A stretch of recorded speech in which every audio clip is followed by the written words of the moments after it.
Hi viewers, welcome to our channel. ప్రస్తుతం మనతో పాటు టీడీపీ స్పోక్స్ పర్సన్ సూర్యదేవ లత గారు ఉన్నారు. వారితో ఒకసారి మాట్లాడదాం. మేడం నమస్కారం. మేడం నమస్తే. మేడం చంద్రబాబు నాయుడు గారు అయితే ఈ మంత్రులకు శాఖలు ఇవాళ కేటాయించేస్తారు మేడం. అయితే మేజర్గా కొన్ని రోజుల నుంచి కూడా హోమ్ ఎవరికి ఇస్తారు అని చెప్పేసి చాలా డిస్కషన్ జరిగాయి. పవన్ కళ్యాణ్ గారి పేరు వచ్చింది, చంద్రబాబు నాయుడు గారు తన దగ్గరే పెట్టుకుంటారు, లేదా లోకేష్ గారు తీసుకునే అవకాశం ఉంది అని కూడా చాలా వార్తలు వచ్చాయి. కానీ చివరికి చూస్తే అనితా వంగలపూడి గారికి ఇవ్వడం జరిగింది మేడం. మేజర్గా ఈ అనితా వంగలపూడి గారికి ఇవ్వడానికి గల కారణం ఏంటంటారు మేడం? అనిత గారికి ఇవ్వటంలో ఒక మహిళల్ని ఎప్పుడూ కూడా తెలుగుదేశం పార్టీ ఎంకరేజ్ చేస్తది.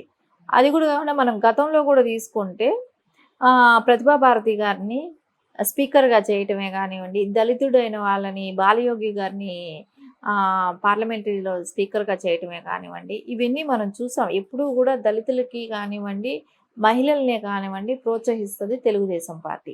సో, ఆ కోవకే ఇప్పుడు మనం అనిత గారిని తీసుకున్నా ఆవిడకి బాబు గారికి అత్యంత నమ్మకరాలనమాట. ఇంకా ఆవిడ బాబు గారంటే అంత అభిమానం కూడా ఆవిడకి. సో, ఆవిడని ఒక ఉపాధ్యాయురాలుగా ఉన్న ఆవిడని ఈరోజు ఇక్కడి వరకు తీసుకొచ్చారనంటే అది బాబు గారు డైరెక్షన్‌లో ఆవిడ నడుచుకోవటమే కానివ్వండి, బాబు గారిని ఒక గురువుగా భావించి ఆయన దగ్గర నుంచి ఆవిడ ప్రతిదీ స్టెప్ బై స్టెప్ ఆయన్ని చూస్తూ ఎదగటమే కానివ్వండి, ఇవన్నీ కూడా ఆవిడకి కలిసొచ్చాయి. సో, పార్టీలో ఎన్ని రకాల ఒడిదుడుకులు వచ్చినప్పటికీ కూడా ఆవిడ పార్టీని అంటిపెట్టుకొని ఉండటం, పార్టీ కోసం పనిచేయటం జరిగింది కాబట్టి, ఈరోజు ఆ సక్సెస్‌లో ఆవిడకి అంటే ఆవిడది కూడా ఇంత దీనిలో ఒక మహిళా అధ్యక్షురాలుగా చేసింది తెలుగుదేశం పార్టీకి. ఆవిడ సక్సెస్ కూడా ఉంది కదా! సో, ఇదిలోనే ఆవిడకి ఈరోజు హోమ్ మినిస్టర్ ఇవ్వటం కానివ్వండి, అందరూ కూడా హర్షిస్తున్నారు. సో, దీనిలో ఎందుకంటే యువతకి ప్రోత్సహించటం కూడా ఒకటవుతది. యువతని ప్రోత్సహించటం ఒకటి, దానిలో మహిళని ప్రోత్సహించటం, దానిలో దళితుల్ని ప్రోత్సహించటం. సో, అన్ని రకాలుగా కూడా తనకి అవకాశం రావడానికి కేపబుల్ పర్సనే. ఓకే. ఇక పవన్ కళ్యాణ్ గారు మేడం, అంటే సోషల్ మీడియాలో ఆయన గురించి అయితే ఒక చర్చ జరిగింది. ఆయనకి ఏమిస్తారు అని చెప్పేసి డిప్యూటీ సీఎంతో పాటు మరో 3 కూడా ఇవ్వడం మనం చూస్తున్నాం.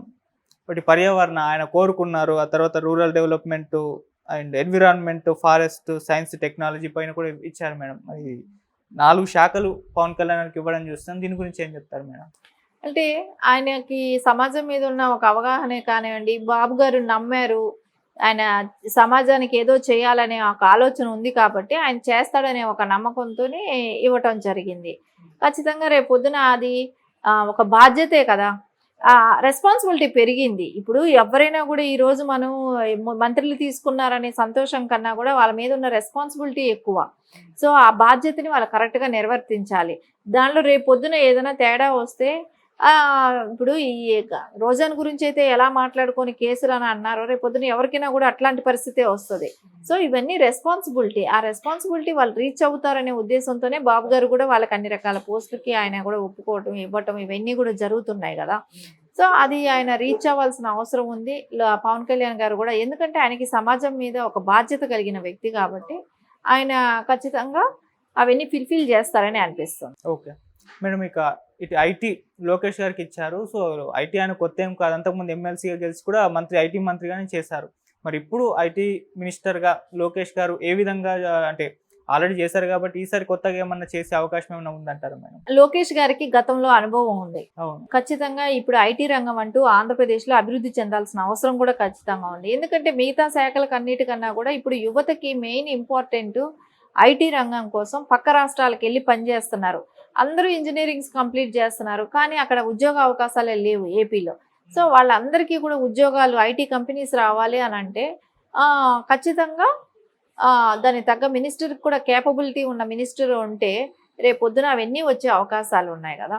లోకేష్ గారికి గతంలో అనుభవం ఉంది కాబట్టి సో, ఆయనకి ఉన్న అనుభవ రీత్యా ఆయన సక్సెస్ఫుల్గా చేయగలుగుతారు కూడా ఇది. అందుకని బాబు గారు కరెక్ట్గా ఆలోచించారు. లోకేష్ గారు అయితేనే దీనికి యాప్ట్, కరెక్ట్. ఇది యువతలో కూడా ఒక ఎంకరేజ్మెంటు, ఉత్సాహం కూడా ఉంటుంది. సో, రేపొద్దున 4 దేశాలు తిరిగి 4 కంపెనీలు తీసుకొస్తారు. లోకేష్ గారికి గత అనుభవం కూడా ఉంది కాబట్టి సేమ్ పోర్ట్ఫోలియో ఇస్తే సో, ఆయన సక్సెస్ఫుల్గా దాన్ని రీచ్ అవ్వగలుగుతారు కూడా కాబట్టి ఆయనకి అది కరెక్ట్ యాప్ట్గానే ఇచ్చినట్టే కనపడుతుంది. సో, ఇంకోటి ఆయనకి గతంలో ఆయన తీసుకున్న ఏ పోర్ట్ఫోలియో కూడా సక్సెస్ఫుల్గా కంప్లీట్ చేశారు. సో ఆయనకి అలాంటి పేరు కూడా వచ్చింది కదా. సో ఇప్పుడు కూడా అలాంటిదే అబ్బా లోకేష్ గారు తీసుకున్న ఏ పోర్ట్ఫోలియో అయినా కూడా సక్సెస్ఫుల్గా కంప్లీట్ చేస్తారు. రేపు పొద్దున చాలా కంపెనీస్ కూడా ఆంధ్రప్రదేశ్కి వస్తాయి. యువతకు అందరికీ కూడా ఉద్యోగ అవకాశాలు వస్తాయి. పక్క రాష్ట్రాలకు వెళ్ళి పని చేసుకునే అవసరం లేకుండా ఏపీలోనే వాళ్ళకి మంచి ఉద్యోగాలు వచ్చే అవకాశం ఉంటుంది కదా. కానీ మనం చాలా మంది అంటే లోకేష్ గారు ఈసారి ఫైల్లో ఉన్నారు, ఎర్ర బుక్ పట్టుకొని కూడా తిరుగుతున్నారు, ఆయనకు హోమ్ ఇచ్చే ఛాన్స్ ఉందని కూడా మాట్లాడుకున్నారు మేడం. అది హోమ్ ఆయనకు సూట్ అవుతుంది అంటారా మేడం? హోమ్ సూట్ అవుతుంది, ఏదైనా చేయగలరు లోకేష్ గారు. చేయింది ఏమీ ఉండదు కానీ అన్నీ చేయగలరు. కాకపోతే ఒక్కొక్కళ్ళకి ఏదైతే బాబు గారు డెసిషన్ తీసుకొని ఇస్తారో అందరూ దానికి కట్టుబడి పనిచేస్తారు. సో బాబు గారికి లోకేష్ గారికి ఐటీ మినిస్టర్ ఇస్తే ఆయనకి కరెక్ట్గా యాప్ట్గా ఉంటుంది అనే ఉద్దేశం ఉండబట్టి ఖచ్చితంగా ఆయనకి యాప్ట్ అయిన పోస్ట్ ఇవ్వటం జరిగింది. ఓకే, అంటే ఓన్లీ ఐటీతో పాటు హ్యూమన్ రిసోర్స్ డెవలప్మెంట్ కూడా ఇవ్వడం జరిగింది మేడం. మరి ఈ రంగంలో ఎటువంటి చూడొచ్చు అంటారు డెవలప్మెంట్స్? అంటే గతంలో కూడా ఆయన పంచాయతీ పంచాయతీరాజ్ చేశారు అనుకుంటా, గ్రామీణాభివృద్ధి ఏదో చేశారు లాస్ట్ టైం అనుకుంటా. సో అప్పుడు కూడా ఆయన దానిలో కూడా సక్సెస్ఫుల్గా చేయగలిగారు. ఇప్పుడు కూడా అదే జరుగుతుంది. సో ఆయనకి అంటే అధికారం ఉండటమే కాదు, గతంలో ఆయనకి చిన్నప్పటి నుంచి వాళ్ళ ఫాదర్నే కానివ్వండి, వాళ్ళ పరిపాలన విధానమే కానివ్వండి, అదంతా ఒక అవగాహన ఉంది. సో పోయినసారి ఎమ్మెల్సీగా ఉన్న టైం ఆయన ఎలాగో చేశారు కాబట్టి మినిస్టర్గా ఆ అనుభవంతో పాటు ఇప్పుడు ఏమీ ఆయనకి ఇచ్చిన పోర్ట్ఫోలియోల గురించి భయపడాల్సింది పని లేదు. ఆయనకున్న ఎక్స్పీరియన్స్తో చక్కగా నిబద్ధతతో పనిచేయగలుగుతారు. జగన్ గారు కూడా మొన్న ఒక ప్రెస్ మీట్ పెట్టి మాట్లాడడం చూస్తున్నాం. సో అక్రమ కేసులు మన మీద పెట్టే ప్రయత్నం చేస్తారు, మనం ధైర్యంగా ఎదుర్కోవాలి, నేను అందరికీ కూడా సపోర్ట్గా ఉంటాను, మద్దతుగా ఉంటానని చెప్పేసి చెప్పడం కూడా చూస్తున్నాం మేడం. మరి దీని గురించి ఏం చెప్తారు మేడం? అంటే ఆయన చెప్తున్నాడు కదా, కళ్ళు మూసి తెరిచే లోపల 5 ఏళ్ళు అయిపోయినాయంట, ఇంకో కళ్ళు మూసి తెరిచే లోపల ఇంకో 5 ఏళ్ళు వస్తాయంట. ఆయన కళ్ళు మూసే పరిపాలించాడు అనేది ఆయన అంతటా ఆయనే చెప్తున్నాడు. ఇక్కడ ఇంకెవరూ చెప్పాల్సిన వల్ల అపోజిషన్ కూడా చెప్పాల్సిన బాధ్యత కూడా లేదు. ఆయన కళ్ళు మూసుకొనే పరిపాలించాడు. సో అందుకే అప్పులు తెచ్చుకోవటం, పంచడం, కొంచెం పంచడం, మొత్తం ఈయన వెనకేసుకోవటమే జరిగింది ఇప్పటి వరకు. ఆయన తెచ్చిన అప్పులో 10% కూడా పంచలేదు. సో 90% ఆయన వెనకేసుకున్నాడు. సో ఇవన్నీ చూస్తా అంటే ఖచ్చితంగా జగన్మోహన్ రెడ్డి ఆయన ఏదైతే ఇన్ని రోజులు చేశాడో అది ఆయన నోటి గుండానే వచ్చింది. ఆయనే చెప్తున్నాడు ఆ మాట. ప్రజలందరికీ కూడా అర్థమైపోయింది కదా, 5 ఏళ్ళు నిద్రపోయాము అని. 5 ఏళ్లలో మన కళ్ళు మూసి తెరిచే లోపల వచ్చేసింది, ఇంకో 5 ఏళ్ళు కూడా అట్టాగే అయిపోతుంది అని ఆయన వాళ్ళకి ధైర్యం చెప్పటం అనేది చూసాము. అంటే అందరూ కూడా బ్లేమ్ చేసేది అక్కడ జగన్మోహన్ రెడ్డి. ఆ పార్టీలో వ్యక్తులు, కార్యకర్తల దగ్గర నుంచి నాయకుల వరకు, ఎంపీలైన వాళ్ళైనా ఎవరైనా సరే బ్లేమ్ చేసే వ్యక్తి, ఏకైక వ్యక్తి జగన్మోహన్ రెడ్డి. జగన్మోహన్ రెడ్డి మూలనే ఈరోజు పార్టీ ఇంత అధ్వాన స్థితికి వెళ్ళిపోయింది అనేది అందరికీ బాధ ఉంది. ఆయన రివర్స్లో ఇలాంటి ఓదార్పు యాత్రలు చేస్తున్నాడు. ఎమ్మెల్సీలను కూర్చోపెట్టుకుని వాళ్ళని ఓదార్చడం జరుగుతుంది. ఏం ఓదార్చినా కూడా వాళ్ళకందరికీ తెలుసు వాళ్ళు ఎంతవరకు అక్కడ ఉంటారా, రేపొద్దున వాళ్ళ పార్టీలు జంప్ అయిపోతారు కదా. ఇంకా అక్కడ ఉన్నారంటే వాళ్ళకి మనుగడ కష్టం. ఎందుకంటే ఈ పార్టీ ఎదిగే పరిస్థితి కనపడలేదు. ఆయన కేసుల్లో ఇరుక్కుపోతాడు, ఖచ్చితంగా జైలుకి వెళ్తాడు. జైలుకి వెళ్ళిన తర్వాత పార్టీ నడిపించేది ఎవరు?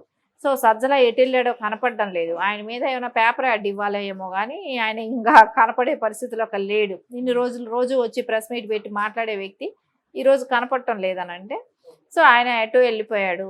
సో ఇప్పుడు ఎవరు వీళ్ళకి సమాధానం కూడా, రేపు జైలుకి వెళ్ళిన తర్వాత ఎవరు హ్యాండిల్ చేస్తారు? సో ఆల్రెడీ షర్మిల గారు వాళ్ళందరూ వేరే పార్టీల్లో ఉండటమే కానివ్వండి, ఇక్కడ పట్టించుకునే వాడు కూడా ఉండడు. ప్రజలు కూడా ఆల్రెడీ చిత్కరించుకున్నట్టే కదా. ఇన్ని సీట్లు అపోజిషన్ కూడా లేకుండా మీకు మ్యాండేట్ ఇచ్చారంటే ప్రజలు చిత్కరించుకున్నట్టే. కాబట్టి ఖచ్చితంగా ఇది ఏంటంటే ఆయనకి రాబోయే రోజులకి జగన్మోహన్ రెడ్డి ఇలాంటివి ఎన్ని చేసినా కూడా ప్రజలు నమ్మే పరిస్థితిలో లేరు. అంటే క్లియర్గా ఇప్పుడు మనకు ఆయన పెట్టిన మీటింగ్ మూలానే కూడా అర్థమైంది. ఇంకొకటి ఏమంటున్నాడంటే, నారా చంద్రబాబు నాయుడు గారు ఇప్పుడు ఎందుకు ప్రత్యేక హోదా గురించి మాట్లాడటం లేదు అని అన్నారు. ఈయన ఏం చేశాడు ఇన్ని రోజులు ఈయన ఎందుకు అడగలేదు? అదే పార్టీకి అన్ని చోట్ల వాళ్ళు ఏ బిల్లు పాస్ చేస్తే ఆ బిల్లుకి అంతా మద్దతు పలికాడు కదా. సో అలాంటప్పుడు ఎందుకు అడగలేదు ఆయన? అంటే ఇన్ని రోజులు ఆయనకు అవకాశం వచ్చినా కూడా ఎక్కడ సద్వినియోగం చేసుకోవాలా. కానీ ఇప్పుడు అపోజిషన్ వచ్చిన తర్వాత, అంటే అపోజిషన్ క్యాండిడేట్ కూడా కాదు, ఆయన ఒక ఎమ్మెల్యే అంతవరకే. అంటే మాజీ సీఎం ఆయన కానివ్వండి, ఒక ఎమ్మెల్యే క్యాండిడేట్ అయిన వ్యక్తే కానివ్వండి, ఈరోజు ఇలాంటివి మాట్లాడితే ప్రజలు అసహించుకోరని అనుకుంటున్నాడా? ఇవన్నీ కూడా ప్రజలకు తెలిసిన విషయాలు కాబట్టి ఆయన ఎలా చెప్పుకొని ప్రజల్లోకి వెళ్ళినా కూడా ప్రజలు హర్షించేటట్టయితే లేరు. Okay. Thank you so much madam. Thank you.